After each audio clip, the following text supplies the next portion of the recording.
BNP সাম্রাজ্যবাদের বন্ধু ও কৃষক শ্রমিকের শত্রু। তাদের দিয়ে কৃষক ও শ্রমিকদের উন্নতি হয়নি, এমন মন্তব্য করেছেন আওয়ামী লীগের সভাপতি মণ্ডলীর সদস্য অ্যাডভোকেট কামরুল ইসলাম। সকালে কামরাঙ্গীরচর ৫৫ নং ওয়ার্ড আবু সাইদের বাজার এলাকায় তীব্র তাপদাহে পথচারীদের মাঝে খাবার, স্যালাইন, পানি ও ছাতা বিতরণ কর্মসূচির উদ্বোধনের সময় তিনি এ মন্তব্য করেন।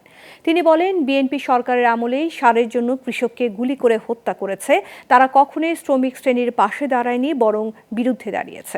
এ সময় উপস্থিত ছিলেন ৫৬ নং ওয়ার্ড কাউন্সিলর মোহাম্মদ হোসেন, ৫৫ নং ওয়ার্ড কাউন্সিলর নূরে আলম চৌধুরী সহ স্থানীয় নেতারা।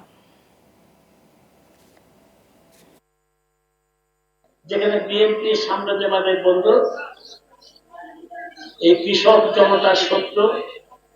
বিএনপির সময় কৃষকদেরকে সারের জন্য গুলি করে কৃষকদের হত্যা করেছে বিএনপি, এবং কোন সময় শ্রমিক শ্রেণীর পাশে তারা দাঁড়ায় নাই। শ্রমিক শ্রেণীর দাবি নিয়ে তারা সবসময় অবহেলা করেছে এবং সবসময় তাদের বিরুদ্ধে অবস্থান ছিল।